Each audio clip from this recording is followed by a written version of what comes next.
for mature audiences. The views and opinions expressed on this show are those of the speaker and do not necessarily reflect those of the PFC Entertainment Network or any of the affiliates that make this show possible.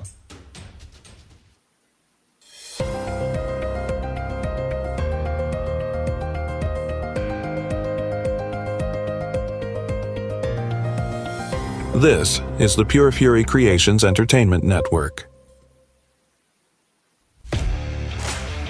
From the gridiron to the ball diamonds, from the hardwood to the ice rinks, from the fairways to the octagon and everywhere in between. If it makes headlines, it's fair game on the Sports Reel podcast on the PFC Entertainment Network. And we welcome you to the Sports Reel podcast live here on the PFC Entertainment Network, along with Tim Sheridan and Eric Mendal. I'm Jason Clouse. We certainly appreciate you tuning in here on a Tuesday night.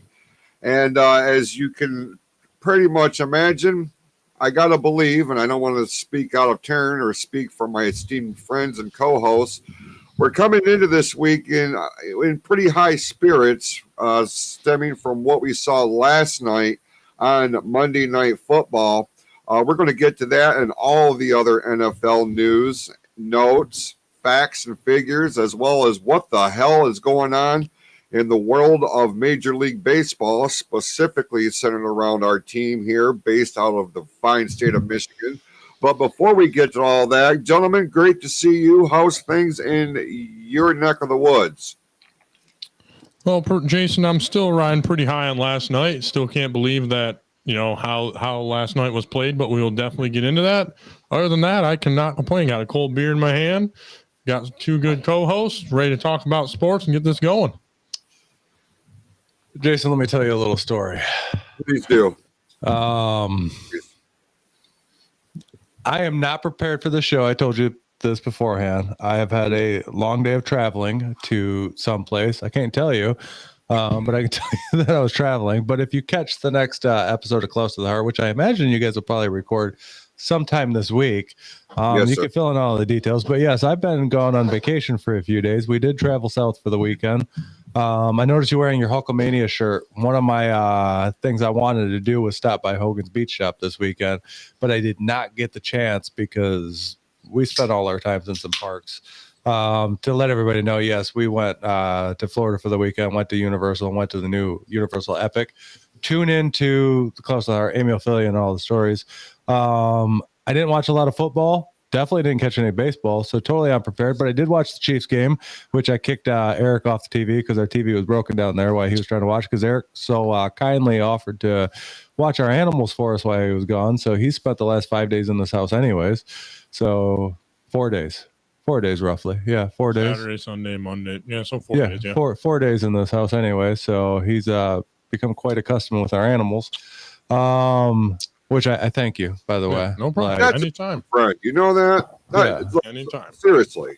That is a true friend. To be able to have somebody that you trust to hang out in your house, to look after your animals, man, that's one of the great gifts in life. And I'm not even close to trying to be funny right now. Like, that's legit. You gotta trust somebody because our animals are like our kids. You know, I just couldn't walk around naked because there's cameras in the house, so I didn't do that. By the way, yes, we have cameras all over this motherfucker. Yeah. Actually, you were pretty safe everywhere. Like, I'll tell you where all the cameras are later. I could see you in certain areas of the house. No, I know where one's at. That's all I know, and I think two. That's it. But I was like, still not doing it. No.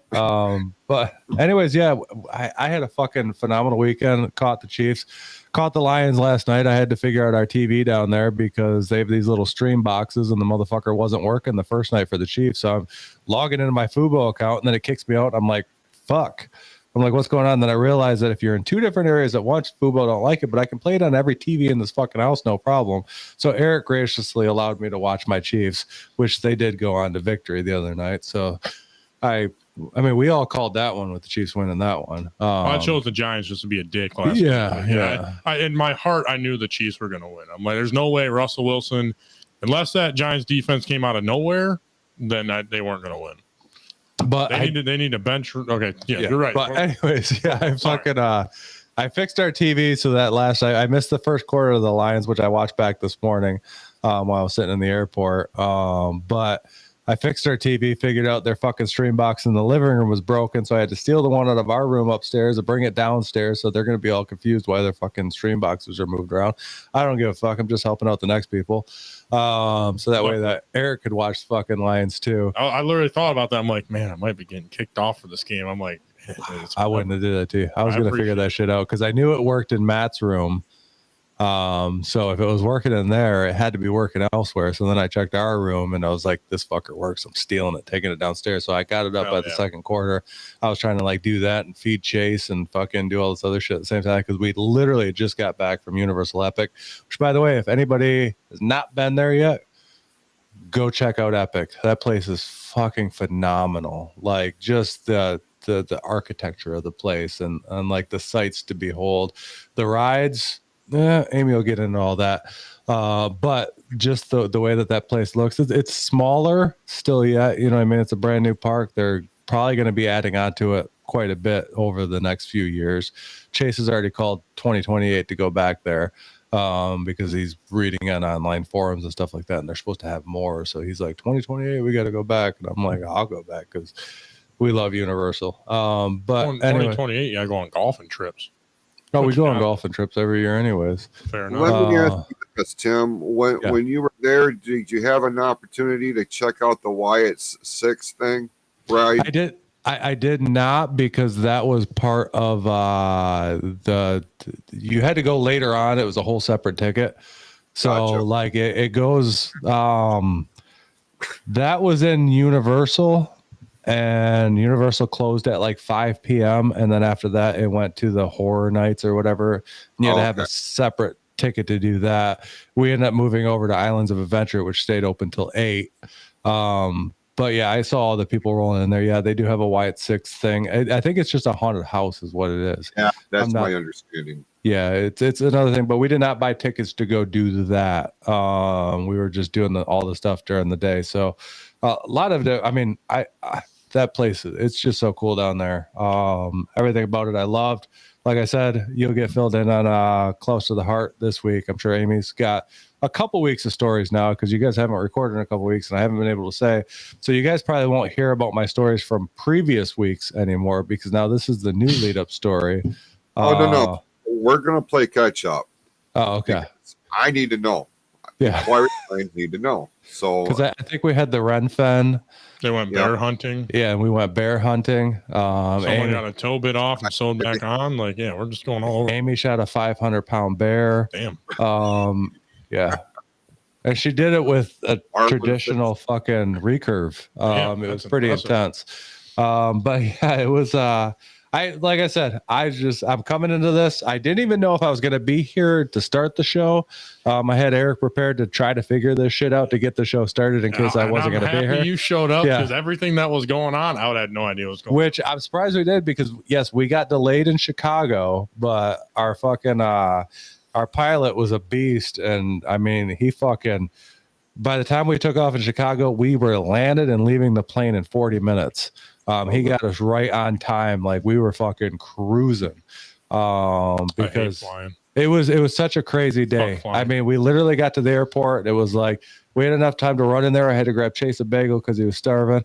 We got on our plane. We flew to Chicago. We had a 23-minute layover. So we're trying to like cruise through Chicago. Cause anybody who's been to Chicago airport knows how big Chicago is. Luckily, we were kind of in a similar area, so we got to our gate with like 10 minutes to spare, got right on that plane, and then we sat in the plane for a fucking half an hour waiting to take off because some people got off on a different plane. It was an older couple, and they were being wheelchaired over to it, so they delayed us by almost a half an hour. Damn old people. But our pilot was amazing, got us home. So I've only been actually in my house. I mean, it's 6:21 right now, so it's been about 2 hours since I've been in the house. I'm about 3 or 4 beers in, trying to catch up for the weekend. Okay. But anyways, yeah, cool. Amy will fill you all this in Amy will fill you in on all of our adventures. Let's start Close to the heart. So yeah, that's how my time went. Jason, I'm doing great. Let's start with these dumpsters.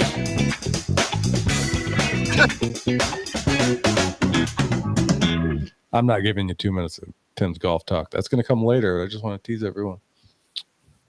Let's get in this dumpster fire of the MLB there, Jason. Oh my God, Eric! Let's get into this dumpster fire of the Tigers' worst franchise fallout in history. Let's get into that. If I had a little bit more time, I would have clipped the part of the show last week where actually it's on TikTok. So you can go to the PFC network page on TikTok and you can see that clip where I was concerned about a collapse. And it's happening. That's exactly what the shit is happening. And yeah, it's 100% happening. It is the worst. If they wind up completely blowing this, it will be the worst collapse since the 1951 Brooklyn Dodgers. And I damn near said it tongue in cheek, but in the back of my mind, I'm like, man, this is a real possibility. They could completely let the bottom fall out here. And then true to form, Cleveland's what, one game behind? One? When they were what, like fucking 15 before? Dude, like 2.5 weeks ago, they were 8.5 games up. Yeah, and then the Tigers just decided to not know how to play baseball anymore and shit the bed. Right now, as we speak, the Detroit Tigers have a 1-game lead over the Guardians in the Central. What the fuck? This is coming 13 days ago. They had a 12-game lead. And we said it here last week. They had 2 series coming up with Cleveland, with Atlanta sandwiched in between. And I don't know what the hell happened here. And what frustrates me about this as a fan, AJ Hinch goes on the air and he legitimately says, I don't know what's going on. You're the manager. Figure it out. To do. This is literally your job. You gotta know. You are the manager of the Tigers. How do you not know what's going on? What is someone missed their parents? Is something going on at home where they can't fucking play? That's a thing though, man. If you grew up in like California or something like that and you're playing baseball in Detroit, you ain't in how many games? They have 162. 162. Yeah, you're not going to see your family much. Right. Something like that could really mess with your head. Who knows? I don't know, but you need to talk to your guys. You need to figure it out. You're all grown ass men. Go talk to someone. Go see what's going on. I got to say this because I'm an optimist right now. Oh God. If they're going to have a slump, I'd rather it be right now. They've had a slump since the All-Star break. They haven't got out of their slump. They're still slumping. Now it's hitting worse. They got a little hot there for the last little bit leading up to that 12-game lead that you were talking about. Like they were they way started hot. playing again. Yeah. They slumped. They got hot again. Now they're slumping again. Yeah, but they're slumping. But now it's time to start getting hot again now because you have another series against Cleveland coming up. And this could push you. I mean, I think realistically, we're going to get a wild card spot probably at this point now anyways, correct? I would rather them just not even make it. Given. And it's not a given. I was just going to make mention of that here in just a second because as I'm looking at the standings right now in the last 10 games, put this in perspective. The last 10 games, they are 1-9. Yeah, they lost last 8 and 9. Yeah. The last 6 games in a row, they are on a losing streak of the last 6. Right now, they're playing in Cleveland as we speak. And how's that going? Yeah, stand by. And I will see if there is a score at this point. You know what they need? What? A new manager? A better manager? No, they just need they need Dan Campbell and his dog to show up in the locker room and give him a little hype speech talking about grit. It's almost October. I'm ready for hockey to be back. I'm ready for the Red Wings to be Red Wings again. I'm hoping Eisman gets us to the playoffs finally. It's looking bright.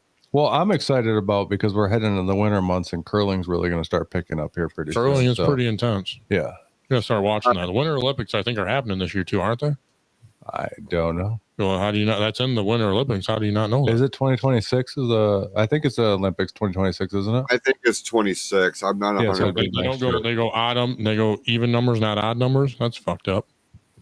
All right. The Tigers and the Guardians are currently warming up in Cleveland right now. The game has not started. Well, they need to get fucking warm. Yeah, for real, really warm. You ain't shitting. This series is gonna. This is their fate. Yeah. If they don't play good in this series, this holds their fate to how they're gonna be, if they even make the playoffs. Pardon me. And that's where I was going with this, because right now, for whatever reason, the American League is in a gridlock. All over the place. It's all over the place. The one team, the only team that has officially stamped their ticket to the postseason is the Toronto Blue Jays. Now, when you look at the National League, they're pretty much set. Yeah, LA's already punched their ticket. Philly's punched their ticket. Milwaukee and Philadelphia have clinched their divisions. The Chicago LA punched their ticket because I seen that. Yep, LA punched their ticket to the postseason. The Cubs, the Dodgers, and the Padres have punched their tickets to. You want to know what's crazy? You know what's crazy? You could have an Ohio World Series because the Reds and Guardians could make it. Straight up, you could have an Ohio World Series. That would be fucking nuts. It would be. It really would be. Cincinnati Reds and the Cleveland Guardians to make it. And think about it, if that would be in the Buckeyes go on to the national championship, you could have them win again. Shut up. And then maybe the Bengals start playing and they could win the Super Bowl. If that were to fucking happen, that would be the craziest fucking thing to ever happen. Yeah, because they don't even have a fucking quarterback right now. Not now. They need to trade for Kirk Cousins, but we'll get into football. Yeah, baseball, shitball. That's what it's turned into. This ain't Moneyball. This is straight up shitball right now. Yeah. It's. Listen, I'll go ahead and say this. It is embarrassing right now. Yeah, 100%. The way you started the season and the way you were going, and now we're literally talking about you're maybe not even making the playoffs. Yeah, it's hard to be a Detroit Tigers fan right now. It is fucking hard. Hey, when it comes to being a Detroit fan, you got to take your ups and downs. We've learned this. We've had too many downs lately. We've had a lot of downs, but we got some ups going on right now too. I think Jason can answer this question. When was the last time a championship was brought to Detroit? By who? Ooh, maybe not. The Pistons? World Championship would be any team. The four big ones. Who was the last one to bring a championship to Detroit? I know who it is. The Red Wings. In what year? Is that 06? 2008, yep. 2008. They could have repeated in 9, but they lost to the fucking Penguins. And that pissed me off. Yep. Because we beat the Penguins in their house to win the cup. How are you going to lose to a cute little animal? And then, I know that, but we went to their house in Pittsburgh. So gentle. We went to their house in Pittsburgh and won it. So then tables were turned. We had a chance to win it in Detroit, and we lost it in Game 7. Speaking of penguins, the last time I went to Florida, me and Amy got to sit there and pet penguins and stuff. We got a pictures taken with it. It was really cool. We're talking about sports. We're not talking about a little penguin sitting right next to us. It was really cool. That's fucking adorable. Yeah, when you look at the AL wild card as things stand right now, the Yankees, Red Sox, Guardians, and the Houston Astros, all if the playoffs were to start, he said today, ass. Those would be the four teams that are jockeying for the wild card. What is wrong with you? He's had a lot of. He's trying to catch up on beers, man. I don't know. He's legit dying from that. He said ass. Tros. In the National League, the Cincinnati Reds and the New York Mets are still hanging on for their wild card hopes, because as we mentioned, the Cubs and the Padres have already officially punched their ticket. Yes, sir. Which got to make Jason. I know you're a Cubs fan, so yes, I am. Listen, and it's funny because I like the Chicago Cubs. I could get on that board. I watched a documentary last night on the 2016 World Series between the Guardian, at that time the Indians, and the Chicago Cubs. Go back to the fucking Indians. That sounds way better. Go back to the Washington Redskins, and they got mad about it, and I would too. Those teams. Go back to that shit. That is way better than the Washington Guardians and the Washington Cap or whatever the fuck they are. Commanders. Yeah. I'd rather have the Washington football team. Would you really? You know what I would like to have though? What is the team from the replacements? The Washington what? Their original name or what they're known as now? What the movie, the replacements. What was that team? God, what was that? The Washington the Fuzzbutters? Shut up.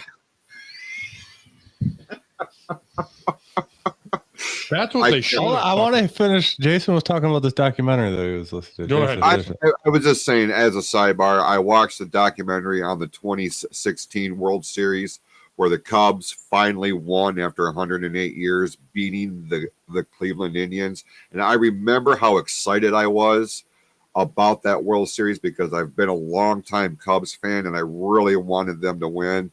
But, man, there hasn't been a World Series that exciting since then, in my view. And I really wanted to get on board with this. And low key, I was kind of pushing for another, Tigers Cubs World Series, and that wouldn't have been done since 1945. And I was like, man, that would be so awesome if we got that World Series. Now here we are sitting wondering if the Tigers are going to make the goddamn wild card or postseason or anything like that. Those are Sentinels. Yes, sir. Yep. So right now, the Tigers are in the last week of the regular season. Here tonight, they start a 3-game set in Cleveland against the Guardians, and then Friday, Saturday, Sunday, they're playing in Boston against the Red Sox. Eric, you just said it. They have to sweep them. Right. Reality. So in a perfect world, we sweep them. You're one game ahead. You can go in there and lose one. You got to walk out with 2 because then that means you're at least 2 games ahead. Then you got to do something against Boston, and you better whoever plays the Guardians, you better hope they whoop the shit out of them. Absolutely. You have to go into Cleveland and get 2. If you don't get 2, then we're cooked. You're gonna say you get swept by Cleveland, then you're gonna go to Boston. It's not looking bright. Let me ask you, who's Cleveland playing in their last series? I just pulled that up, Tim. It is the Texas Rangers, but they're playing in Cleveland. Cleveland is a hard place to play in, man. When that fan base is rolling, like that is a very hard place to win in. It's hard to play the Lions because we travel so well. So it's just every team's home field for us. So let me ask you this: what can you look up real quick to see what Cleveland's record is on the road compared to at home? Hang on a second. Because some teams play better on the road than they do at home. I mean, look at the Lions. The Lions went undefeated on the fucking road last year. They for some reason play better on the road. Yeah. Besides at Green Bay week 1. Well, that was just a fluke week, and we'll get into that later because we're not getting into that. We're getting into last night. That's what we're going to get into. Yeah, I mean, we'll get it. I mean, obviously, we'll get into the Lions and how week 1 was a fluke because the last 2 weeks we've seen what the Lions really are. Right. The Guardians are 41-34 at home, 43-38 away. Okay, so they play a little bit better at home than they do away. I mean, they still have winning records on both. What's the Tigers' away and home record? Tigers' home record is 46-35. Away is 39-36. We play better. We play better. I feel like in baseball, you're going to play better at home because you know your park. I feel like that's just a different. Yeah, but you look at it though, the Tigers actually have a disadvantage at home because Comerica Park is one of the biggest parks in fucking Major League Baseball. So I mean, we've talked about this before. What if Miguel Cabrera played for the Yankees? How many fucking home runs would he have? Oh, he would have. You know what I mean? Like he would probably pass Barry Bonds. Yeah, Comerica Park's actually one of the harder parks to play at in the league. Our guys actually have the advantage because they're used to playing there so much. That's what you know I'm what I mean? saying. That's like, but still, you're not going to have all the home runs that you would at a Yankee Stadium where they have the they have the shortest left field in baseball. You know what I mean? Like, yeah, I mean it's. I was just going to say that that's what sucks about them wrapping the season up in Boston. That green monster. That green monster. That's a tough bitch, man. Well, I'm just hoping the Tigers will go in there and make that a green little bitch. Whoa. Whoa. So that's where we're at right now. We are very much in a must-win situation. They've got to take 2 out of 3. A sweep would be phenomenal. But I don't know, man. I don't want it to get to where we're coming into this coming Sunday and everything rides on this one game with the Boston Red Sox, because I don't, say what you want. The Boston Red Sox is an American League powerhouse. They're always going to be a tough team to play. They draft well, they develop well, they know what they're doing. They wouldn't have won the championship in 2013 if they weren't good. Right. We haven't won it since '84. Exactly. What do you want me to say here? Like, I've seen it a couple times close, and every time we've gotten our ass kicked in the fucking World Series. Every time. We got swept in 12. And we got 12. We got swept, and then fucking 6. We won 1. Right. When I feel like the 06 team was better than the 2012 team. Honestly, I really do. You mentioned that a couple weeks ago. 06 was fucking stacked. Like, if you look up those rosters, I think 06 was stacked better than fucking 12. See, I can understand that, but I had more optimism going in when they signed Prince Fielder from the Brewers. Mm-hmm. I texted Jim Burgett. No, actually, I called him, and he had sent me a voicemail, and I'm like, bro, start saving your money. And I mean, that's just when the news broke. Yeah. Start saving your money. The Tigers just made the move that's going to put them in the World Series. And no shit, 2012, that team, that lineup from top to bottom was stacked. We had V-Mart. We had, Miggy and Prince. Oh, yeah, pull up both of those lineups. Pull up the 06, pull up the 12. I think 06 had the better lineup. I really do. I think the 06, after you had said that a couple of weeks ago, I sat here and thought about it. And the 06 was fucking stacked. They were. And they were motivated. Did you check your mic? Yeah, I did. Damn, I don't know about that. The motivation the 06 team had superseded the expectation that the 2012 squad had. Because you had that fucking grand slam against the A's. That fucking Maglio. Yeah, fucking cranked it. And that, like, if I ever get a man cave or anything like that, that picture will be in it. Because I've seen that, and that was, dude, I had chills. That was, when you hit something, it's gone. And he fucking knew it. He knew it. It was out of the park, gone. And I was in Comerica Park too. Yeah, and so did 56,000 other people that were in that stadium that night. As soon as you heard that crack, man, it was fucking gone. And I can only imagine, like, the only other one moment that I could say was more electric is when Calvin broke Jerry Rice's record at Ford Field against the Atlanta Falcons in 12. Mm-hmm.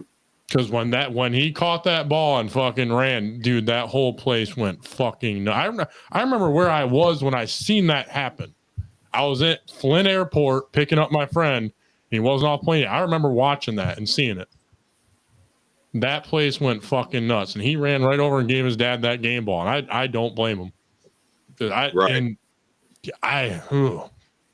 only way that record is going to be broken is if they go to 18 games regular season, but it's not the same. You added 2 more fucking games. It's not the same. Right.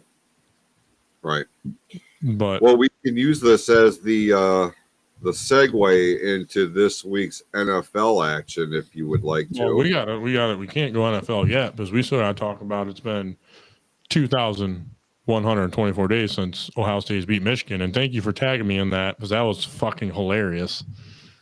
What he's talking about, and this is why y'all need to be following the Sports Reel page on Facebook. Everybody knows that I'm a huge WWE fan. Tim is as well. And they did WrestlePalooza on Saturday, and it was their first premium live event on ESPN.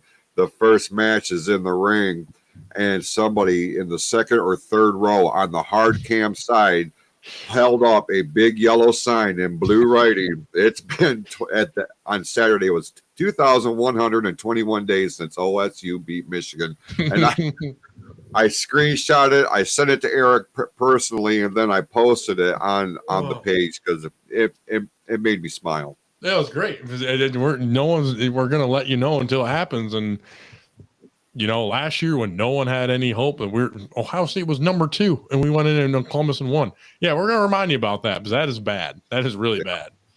Well, let's get into the NFL. Let's get into the NFL. That's for sure. All right. What a week it was. First thing you want me to bring up, there was 9 touchdowns from special teams and defenses. The Texans' first pass, because they played the Colts, was a pick 6. A defensive back on Minnesota scored twice on a pick 6 and then recovered a fumble and ran it back. And then Philly blocked a field goal. The Jets blocked a field goal. Philly blocked that field goal to win that game. That was they already had won it. Oh no, you're right. No, yeah, right. They blocked it. They blocked it, and then the dude that blocked it and picked it up and scored. The dude that blocked it in the Jets versus the Bucks picked it up and scored, but then the Bucks went down with 1:49 to win the game. And then Cleveland blocked a field goal to beat the Packers. That still blows. Let me tell you what, I was standing in line for something. I can't say what it was, but I was standing in line, and we just happened to be standing right next to a gentleman and his family, and the gentleman was standing there wearing a Lions shirt, and I got a long discussion about how happy we were that the Packers lost to Cleveland. And it's just you see a little kink in their armor now. You know what I mean? It's like they didn't have maybe armor. Green Bay is not as good as everybody thought they were. That offense just isn't really clicking well. You played a Detroit team in week 1 that wasn't prepared. We can say that now. And then what, week 2? Who did Green Bay have in week 2? They have Chicago. No, we had Chicago. Green. Oh yeah, they had Chicago. No. Who did they? They had Minnesota. They had Minnesota. Yeah. Are you sure? Because the first 2 games are always divisional matchups. That's why we went Green Bay, Chicago. I want to say they had Minnesota. Or no. Did they have the Texans? They might have had the Texans. They had the Browns. No. Browns were there. Was it the Texans? They had Washington. Oh, Washington. That's right. Week 2 was Washington. Week 2 was Washington. And they beat up on Washington. But I do have to go back to my remarks. Probably back, I think the last time Isaac Valenti was on the show. If you go back and watch that show, I said at that point in time, I thought that Washington was going to have a down year. And so far, I've been correct. I don't know about correct. They didn't have Jaden Daniels week 2. So no, they had him week 2. They didn't have him week 3. Oh, you're right. Okay, you're right. Week 2 was against Green Bay, and they got beat up on. Well, let's listen. Tim, I know you didn't watch. You weren't able to watch a tremendous amount of football. So let me go down the scoreboard real quick, and then Eric and you can pick out what games you want to highlight or talk about. Is that cool? Well, I already got the stats up for one game. You'll probably say, and we'll talk about that right away. But yes, go ahead with that, Jason. All right.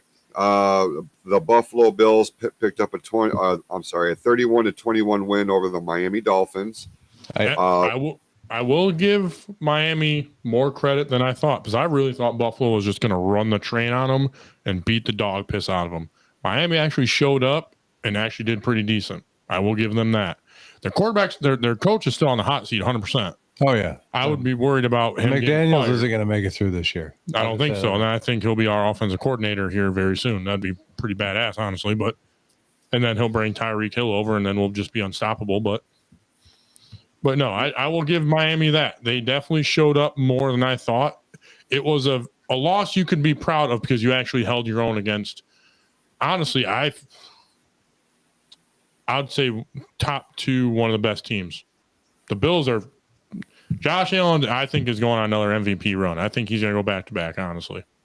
No, you know who's going to win an MVP this year? Jared Goff. Joe Flacco. Continue with your scores, Jason. They beat Green Bay.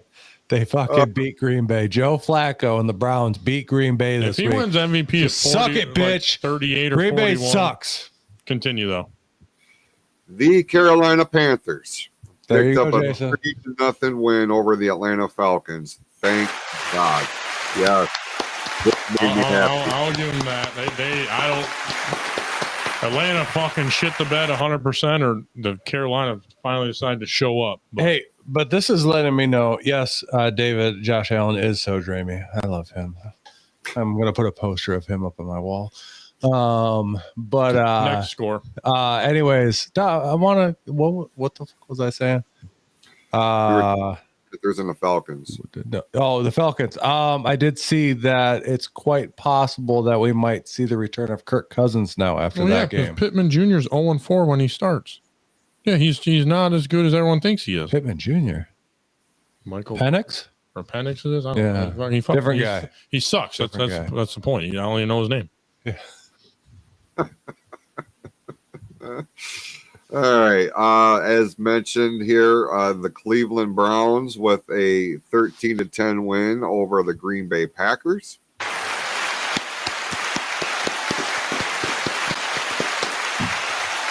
I'll clap for that just because. Hold on. Can you repeat that one more time? Yes, sir.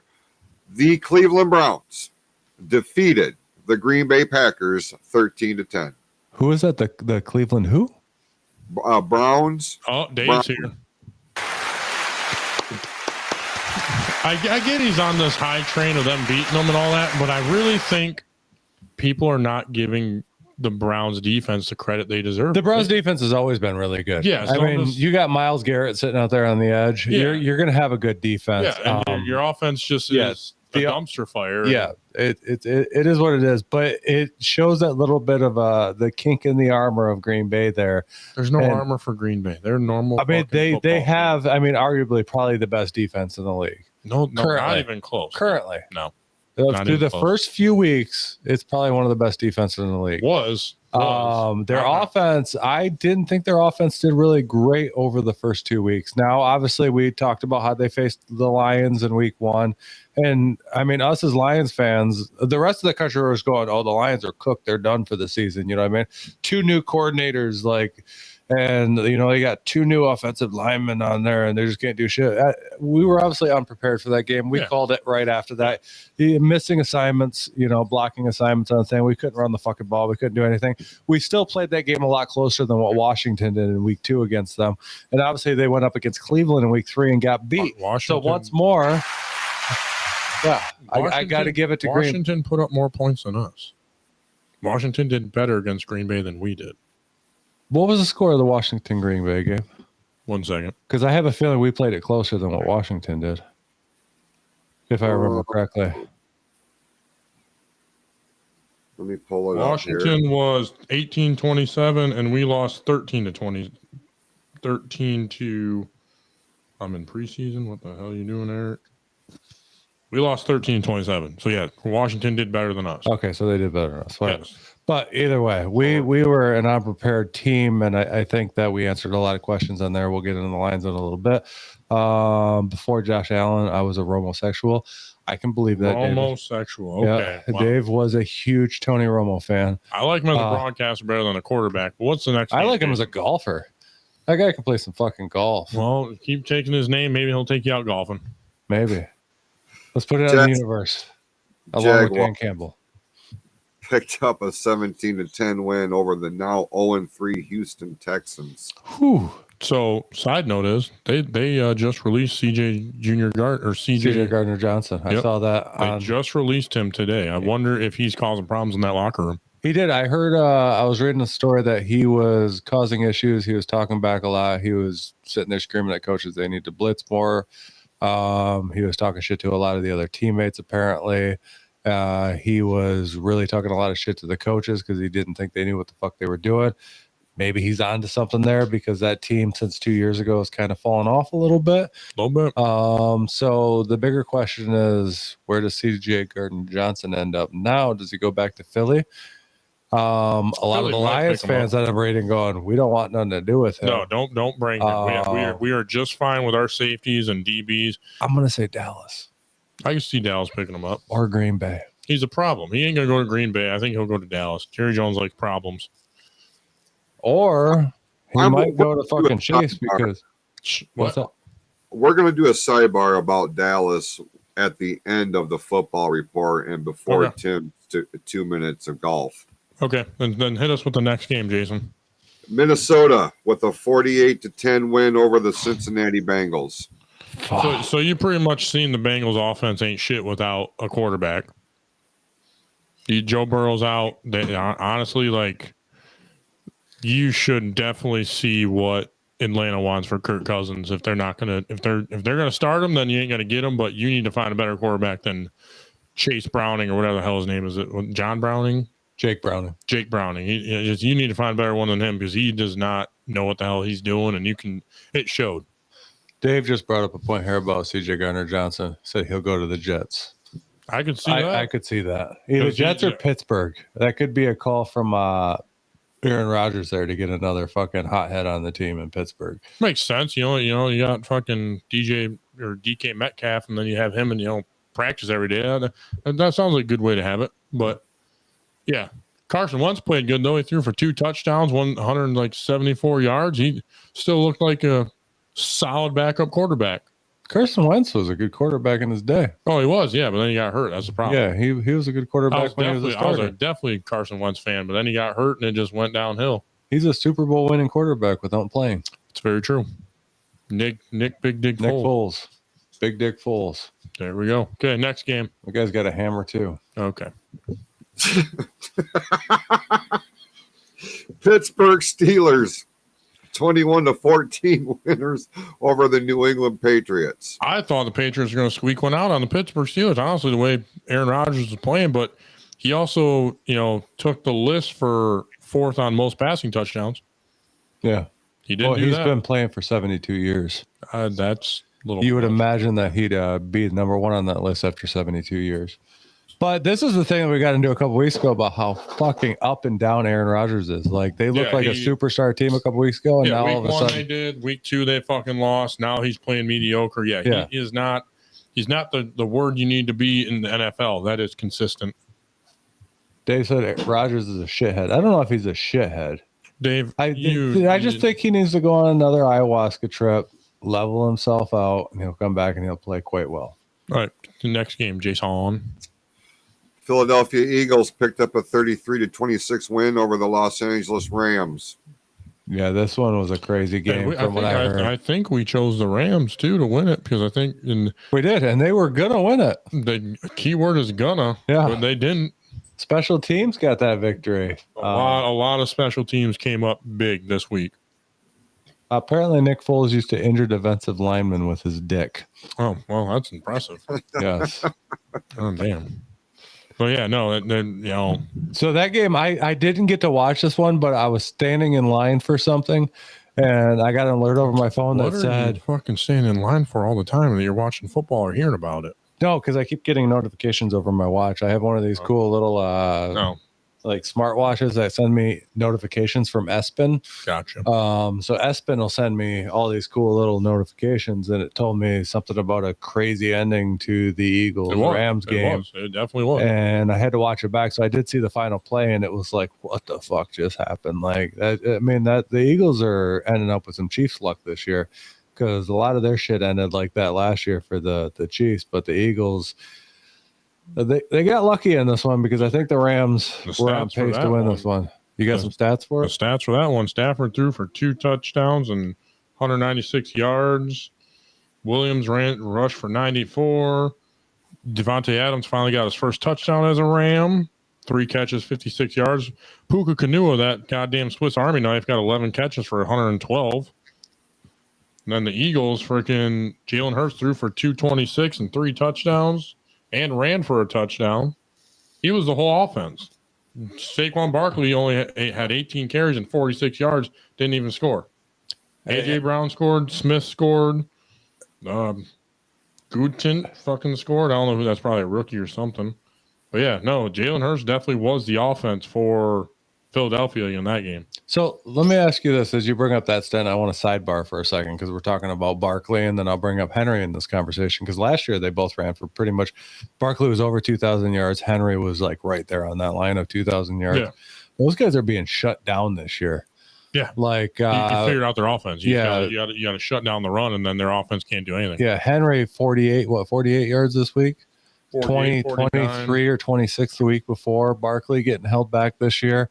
Let's see what those teams can do throughout the year when their star rushers aren't getting any yards, and we'll get into some fucking crazy rushing. Philadelphia's still proven they're okay without their star running back doing what he did last year. They are, but they got really fucking lucky on that game. They could have very well lost that game. Yeah, well, I understand that being a Chiefs fan because last year was full of luck. And then you didn't get any luck in the Super Bowl.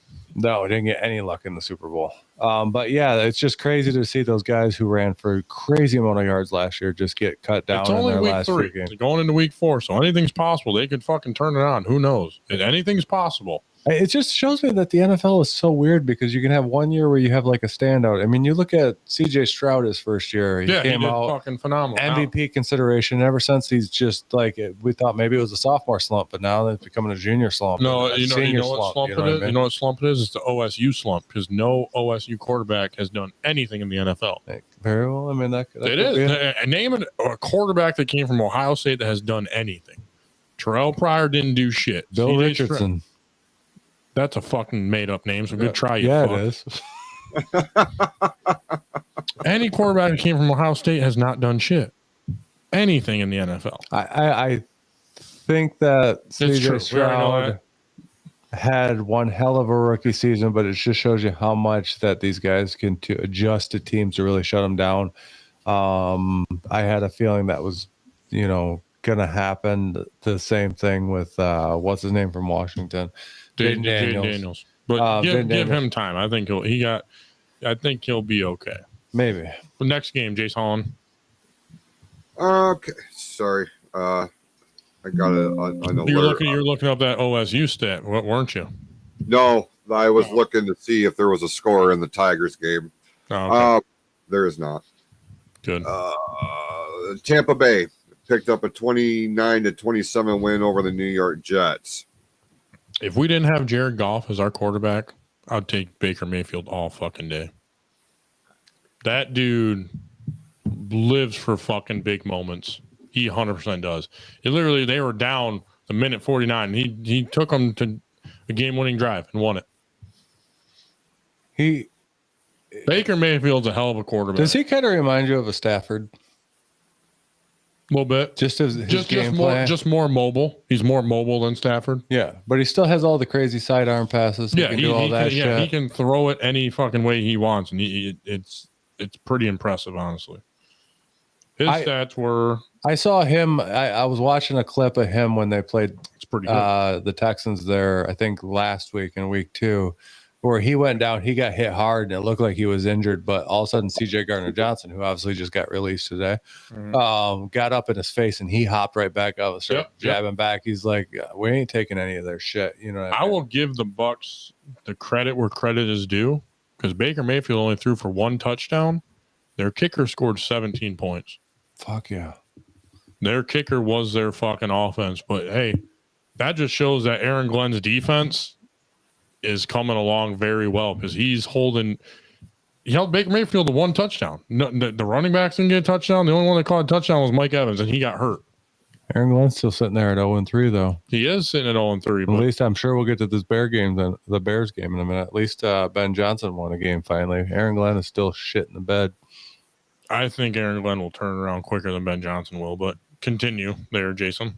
Unless he's got a point here. He looks like he wants to say something. You mentioned Ben Johnson, and I saw some saw and read some shit that came from last week's game between the Bears and the Lions, and like I understand he's a good football mind and whatnot, but the way he conducted himself is very unbecoming, and I lost a tremendous amount of respect for him as a person.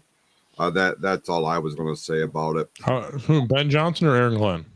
Ben Johnson. Okay, that's fine with me. Fuck Ben Johnson. I still like Aaron Glenn. And I agree. Aaron Glenn is going to be the one that is going to make the most of his opportunity as a head coach before Ben Johnson does. Just fundamentally, just because of the way he acted, some of the bullshit he said in the media in the days after that game. I don't know, man. It left a real sour taste. Are you talking about when he lost to the Lions or when he beat? Yes. Yeah, he was. He was upset. He came to his old fucking team, and we just put the stomping on him and all that. He was upset about it. Well, hey, this is what happens when you leave a superpower team or superstar team to go to a dumpster fire in Chicago. That's what you're going to get.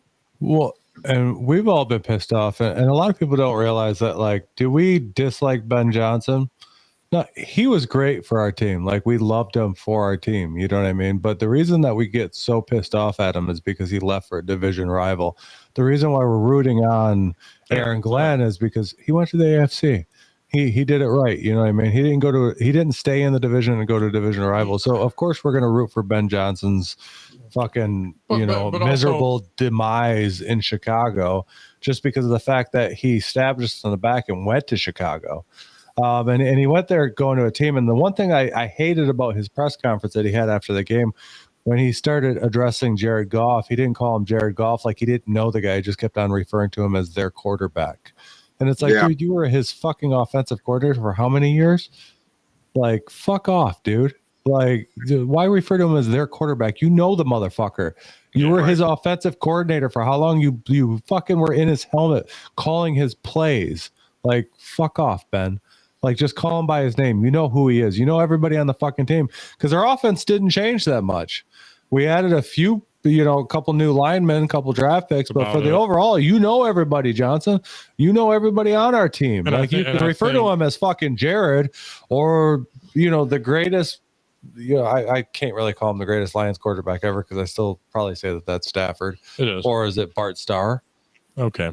We're going to go back that far. Is that Bart Starr, right? Okay. Well, yeah, I'm not that old. I agree with I was Tim born in 84. I agree with Tim on Scott Mitchell. Fuck Ben Johnson, just because, if you're going to refer to Jared Goff as Jared Goff and you know who he is, you're a piece of shit. You're a piece of shit. Fuck you. You deserve what you're getting and all that. And I honestly hope your coaching career goes downhill now just because of that. I really do. I'm sorry about that. Like, I don't want to wish that on anyone, but I do. You're going to go to a division rival and then not even be able to call Jared Goff. When you last season came up with the whole stumble play in Chicago and brought up to Goff, hey, can you fumble the ball? Well, he's like, I can stumble, and then Jahmyr Gibbs pretend to trip. You came up with that play, and now you can't even call him by his first name. I hope when we go to Soldier Field the last week of the season, we stomp the fucking shit out of you in Chicago. Oh, I think we will. This team is. But let's go back to the game. Oh, Bart Starr was that Green Bay quarterback. Who am I thinking of back, Dave? Dave? Dave looked it up. Was it Bobby Lane? Bobby Lane. That's what I was thinking Bobby of. Lane, yes. Night I was Train. thinking Bobby Lane because he's the other one that people put on the upper echelon of next Lions quarterbacks.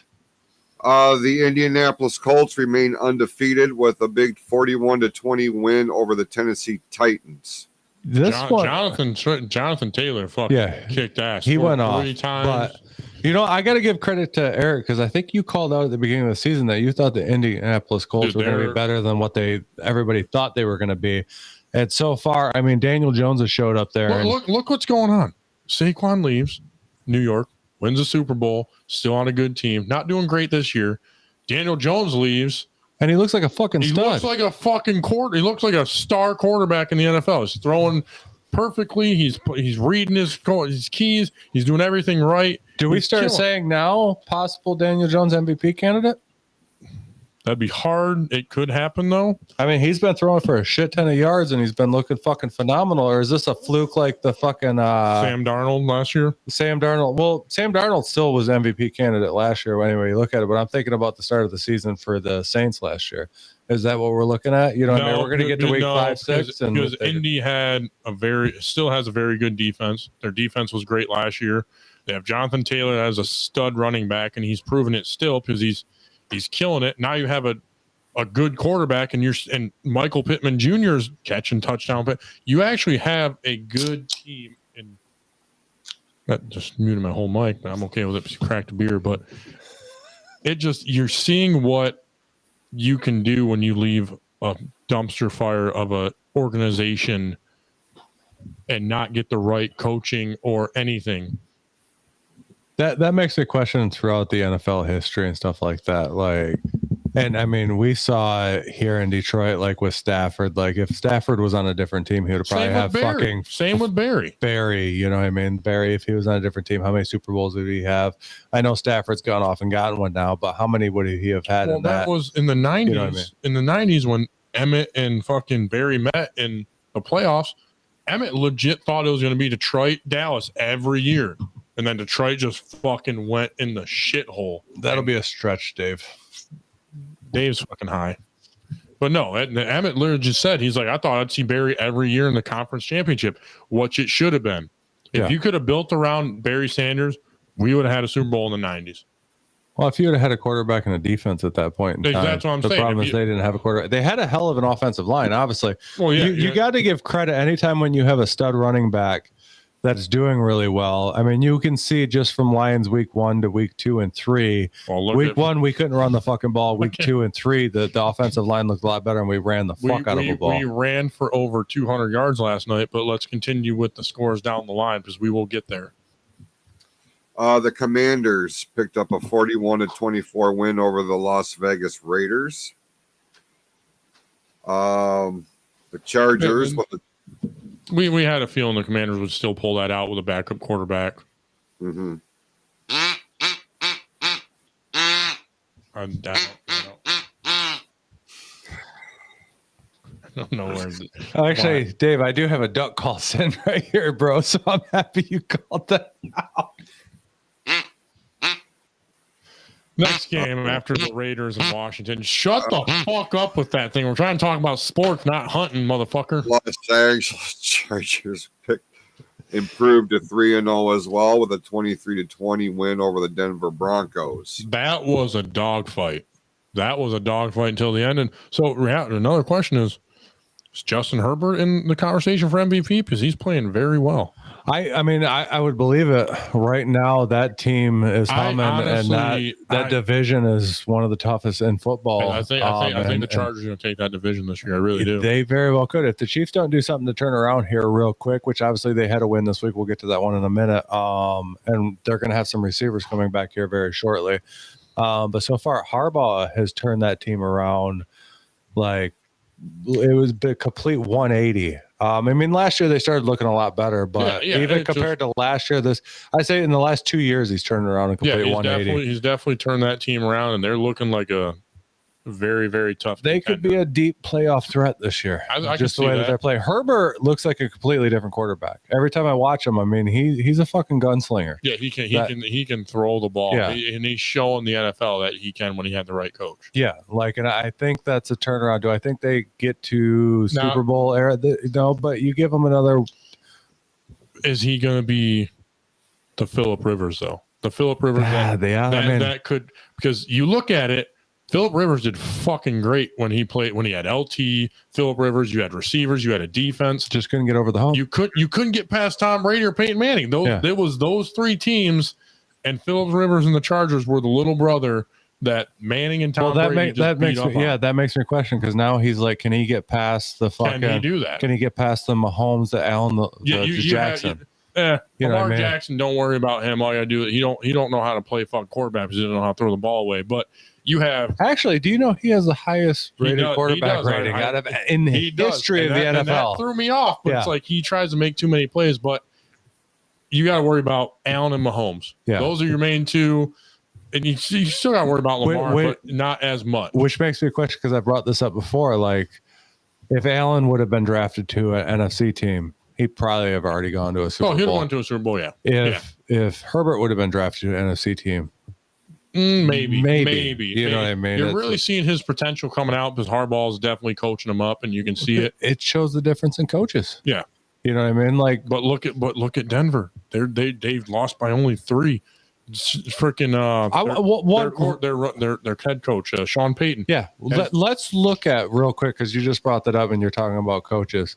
Let's look at the AFC West and their coaches. You have Andy Reid, you have Sean Payton, you have Jim Harbaugh, and you have Steve Carroll.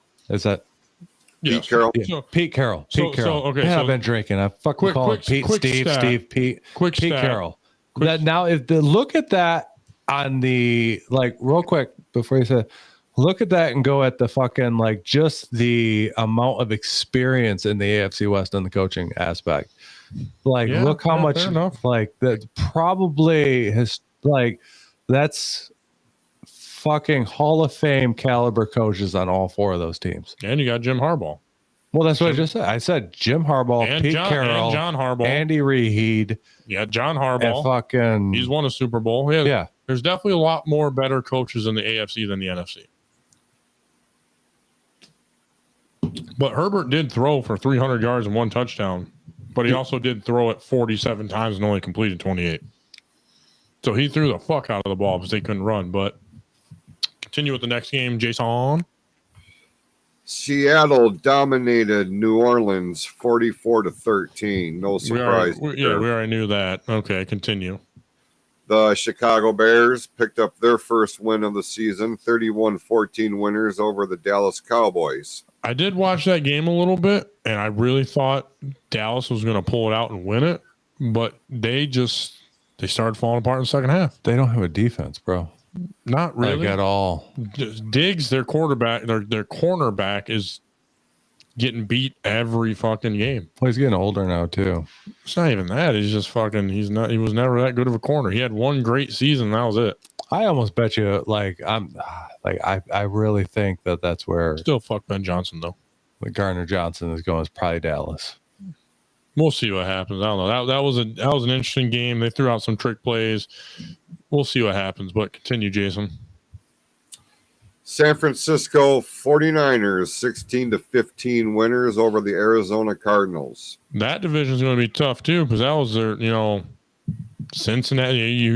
Not Cincinnati. You got the Cardinals, the Seahawks, the Rams, and the freaking 49ers. All are playing good ball. That is going to be a down to the wire division. Who's going to win that? All right. Sunday night football, we saw the Kansas City Chiefs pick up a 22-9 win on the road against the New York Giants. Knew that was coming, but yeah, it was also against freaking the Giants. But the Giants played the week before against Dallas, and they had probably the game of the week that week. But so it shows that Russell Wilson still has something in there, but he's kind of at the point in his career that Aaron Rodgers is at. It's not where you have an up game where everybody thinks, "Holy shit, they're back," and the next week you go and shit the bed. Get Jameson Williams in there, I like him. Make him a broadcaster or something, because he'd be hilarious to listen to. But yeah, I mean, I was happy to see this. We all called. I mean, Eric didn't call this one last week because he was talking shit. I only said it because I'm a Kansas City fan. But I knew Kansas City was going to win. Yeah, I knew it. Kansas City needed this one to turn around. Now they're 1-2 for the season. Can they still turn this thing around? Yeah, they still have no fucking receivers. Worthy is probably due back any fucking week now. And we're still looking at week 7 for Rashee Rice. Obviously, he was just allowed back into the training facility this week to study tape. He still can't practice with the team, obviously, so he's doing outside practices on his own. Tim, yeah. Shut up. Why? I just wanted to say it. Fuck off. But I do have a thing, though. I was going to bring this up to you because I just thought about this. So we're calling every game, every week. We need to go back and see what our record is. Yeah. How about the 2 losers pay for the winners, whoever has the best records, go out to dinner and have a couple beers? I mean, I'd be down with it. I'm like, I got to stop calling, bullshit calls like calling the Giants because I wanted to fuck with you.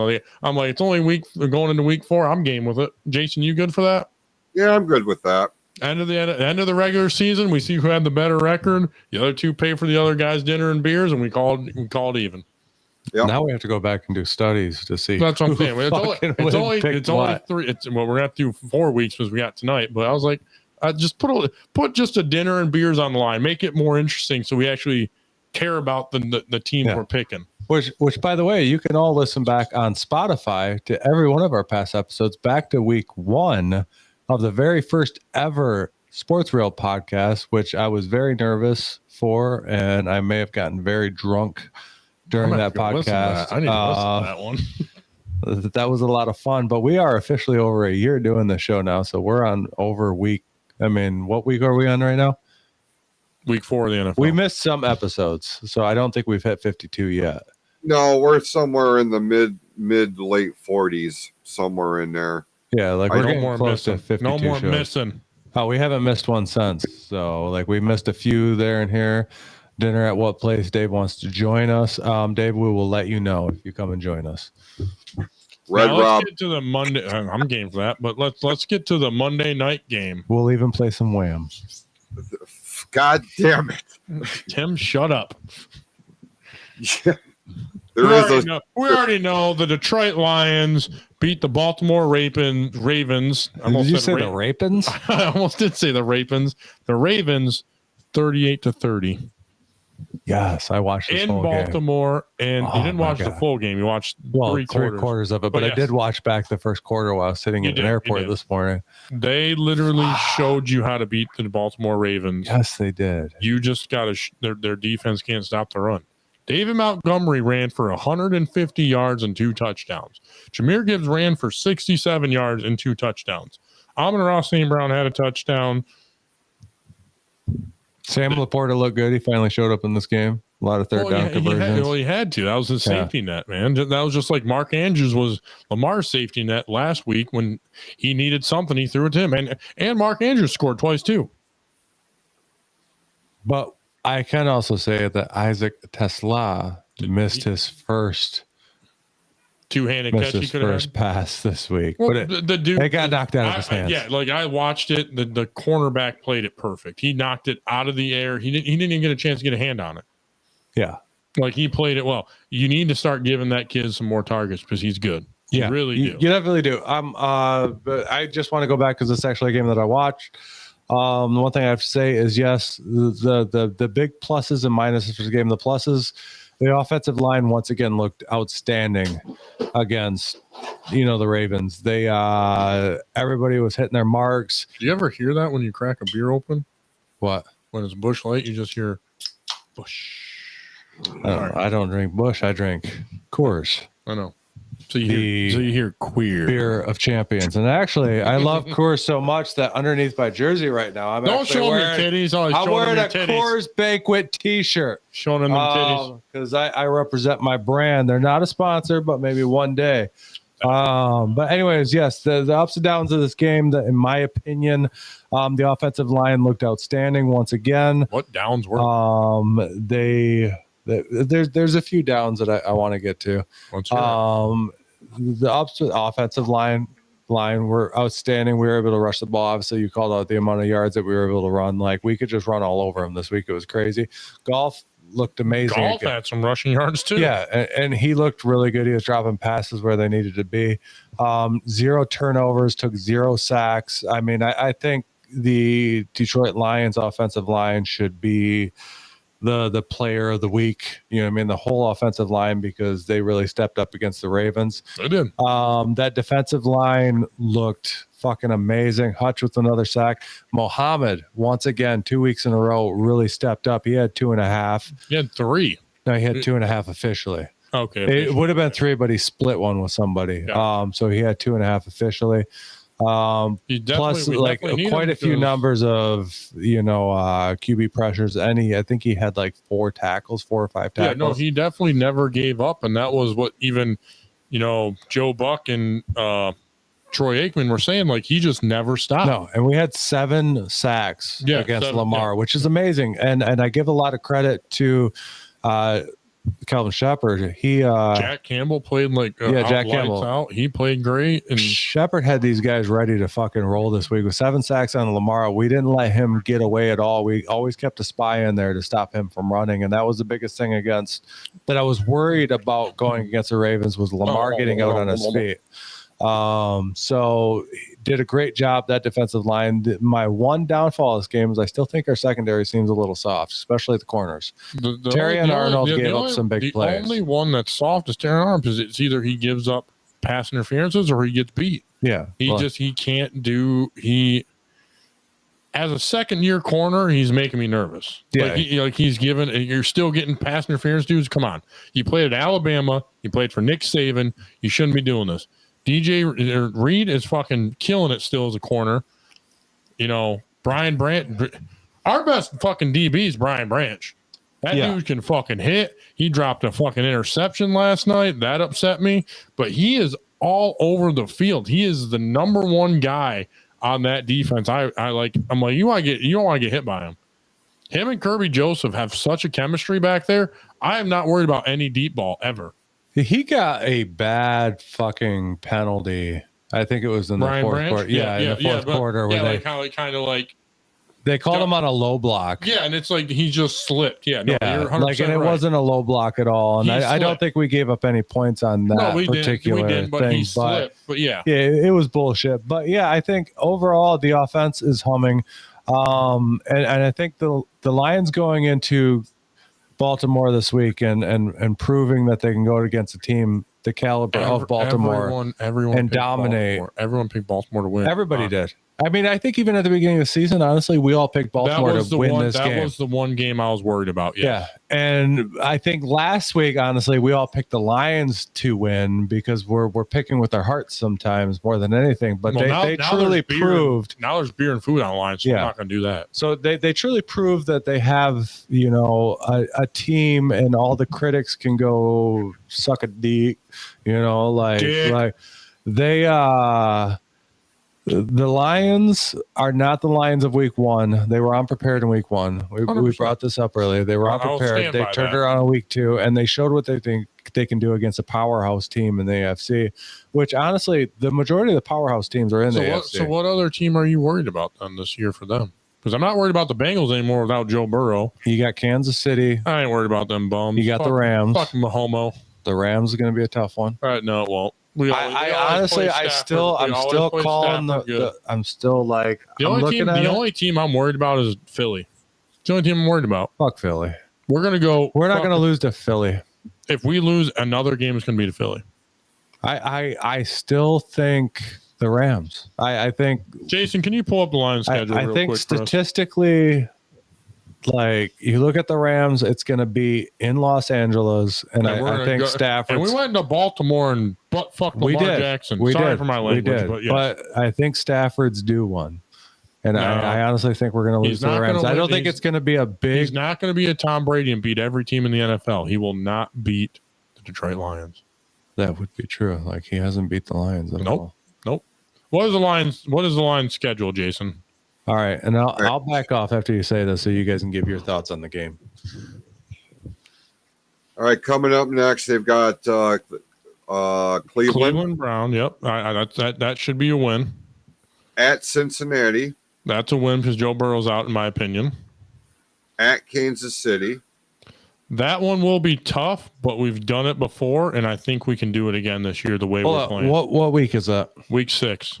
Week 6. They're not going to have Rashee Rice back, so the Kansas City is still going to be hurting. Shut up. And home against Tampa Bay. Yep, that is one I'm worried about. I will say, because Tampa Bay plays us tough every year, and last year we lost to Tampa in week 2. So I will say I'm worried about Tampa Bay, and then it's our bye week next, correct? Yes, sir. We'll definitely win that one. And then Minnesota, that's going to be our first Minnesota game. I think we'll be okay. I think we stomp on Minnesota. I don't think they're shit. I think we'll win against Minnesota. Continue. At Washington. That might be a little bit more Jane difficult. Daniels might still be out by that point in time. Yeah, so. but it's Washington, and that field has ended a lot of players' careers, and that's what I'm worried about. But I think we'll skate out of Washington with a W. But continue. Week 11 at the Eagles. That's the one I'm worried about. I'm worried about going to Philly and trying to win in Philly. Yeah, but even though we just proved we can go to a powerhouse in their stadium and beat them, Philly still has a good team. you look at the Lions have only lost one game on the road in the last 2 years. They play better on the road. That was to who? To Green Bay. You're correct. So Yeah. First week one, but The other thing of it is that is Sunday night football that week, and we do. We don't lose primetime games. that is very true. But Jared Goff was 7-2. Now he's 8-2 in primetime games. But okay, so who's after Philly? the New York Giants. That's going to be a stomping. Then week 13, the Packers. That's going to be Thanksgiving, and that's when we're going to get our revenge on the Packers at home. Week 14, Dallas Cowboys. We'll stomp them because we have a rival against Dallas. Week 15 at the Rams. That's going to. I still think the Rams take this one. I think it's going to be tough, but I think we'll leave LA with a win. Week 16, home against Pittsburgh.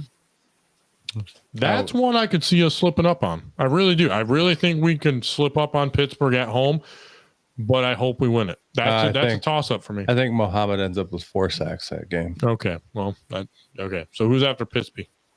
Christmas Day at Minnesota. I think we'll beat them. I think we'll sweep Minnesota and Chicago because next one's Chicago, correct? Yes, it is in Chicago. I think we'll split with Green Bay and sweep Chicago and Minnesota. And then we just need Green Bay to lose to one of them and we'll win the division. So you're calling what, a 14-3 season? I'd say 15-2 again. Well, you just said that we would split with Minnesota. No, we split with Green Bay. Split with Green Bay. Sweep Minnesota and sweep Chicago. Sweep Chicago. Okay. Yeah, we're not going to take a 15-2 again. And if we split with Chicago, it's going to be because we have no starters out there because we had playoffs. But Dan Campbell don't play that way. No, he wants to win. Unfortunately, he doesn't play that way. Sometimes I wish that he would play that way. He went for it on 4th and 2 last night, and a little shuffle pass to Jahmyr Gibbs. Repping his first number. Well, the 4th and 2 was to St. Brown. Yeah, it was St. Brown, and then but then you seen how Goff handed St. Brown the ball. It was perfect. I knew he was fucking pitching the ball to Gibbs. It was enough to freeze the defense. Like, oh shit, they handed it to the fullback. No, come on, you're stupid. You already know who it's going to. So, Jason, your thoughts on that game last night? I'm sure you've watched it. I did, and I'll be honest. Going into the season, Baltimore was going to be a loss for me. I was worried about Baltimore. I think all of us thought that. I think I will say I think all of us did. Sorry for interrupting you, Jason. But going into Baltimore, it was Monday night, fucking prime time and all the pomp and circumstance. For whatever reason, the Detroit Lions show up on these games. That game was a statement for us for anybody who discounts how serious the Detroit Lions are to become a legitimate and sustainable powerhouse, not just in the NFC, but in the entire NFL. That was a statement game. And man, they were firing on all cylinders, and it looked like they were having fun. And when you don't have that kind of sense of urgency, I guess, they play a different ball game. Yeah. They were firmly in the driver's seat virtually from the start of this thing. Lamar Jackson was rattled like 7 times. The guy went down. Like that is insane. And I came away from that thing like, damn, the Detroit Lions are legit. They are a legit team right now. I mean, barring any major circumstance, any major injury, this is going to be a team that it has to be considered one of the heavyweights in all of the NFL. So do we look at it and go, because obviously you bring up Lamar Jackson being sacked 7 times last night, which is insane because Lamar Jackson doesn't get sacked that way. Right. Do we go, because a lot of the calls online were, especially when Davenport went down again, and we were kind of putting all of our hopes on Davenport that he would make it through an entire season without getting hurt.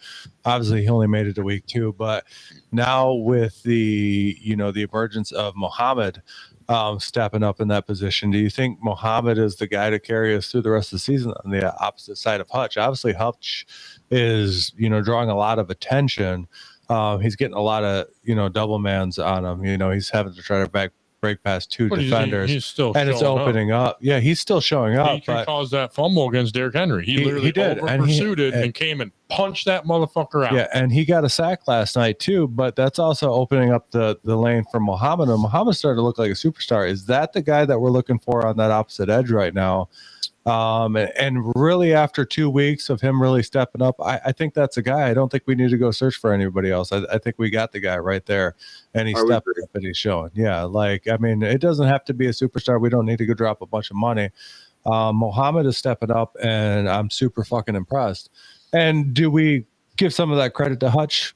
Yeah, because he has drawn a lot of those double mans. You know what I mean? But Muhammad's motor is not stopping. No. Does he have all the technical skills that like a Hutch does? No, but he doesn't stop. He's got the heart. And sometimes that's all that matters. He's a football player, and that's what Dan Campbell always says. We want football players. You know what I mean? We don't need we don't need a fucking superstar. We need football players. We need guys to step up in that position. They always say the next man up.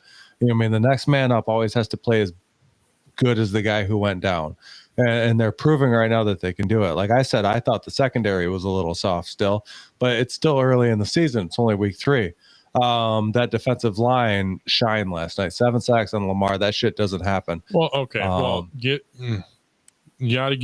can't give him too much credit because Lamar he holds on the ball way too long. He tries to make plays, but the problem is hold on to it too long. He holds on to it long, and then he escapes, and nobody can stop him from escaping. That's always been his big thing. That's why he's been an MVP, because once he's out of that pocket, he's fucking gone. Well, there was that one linebacker last night that literally Lamar ran up to him and tried to double move him, and he just ran directly into Lamar and took him right to the ground. Well, and that's the thing. I was giving credit to Shepard because they were prepared for Lamar breaking that pocket last night. They were 100%. Like you have to be prepared for that, and they did a really good job. They dropped that spy down in there to always stay on Lamar, and they didn't let Lamar do shit last night. And what my worry is now. Continue. Sorry. And that plays in very well against the Eagles also, because if you can play Lamar that hard, fucking Hurts ain't going to do shit against you either, because Hurts isn't anywhere near as mobile as what Lamar is, but Hurts still beats you up on his feet. He does, yeah. And so if you can shut down, they're very similar teams. If you look at the Eagles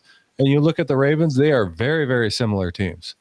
The only thing, I think offensively the Ravens are better. Not even close.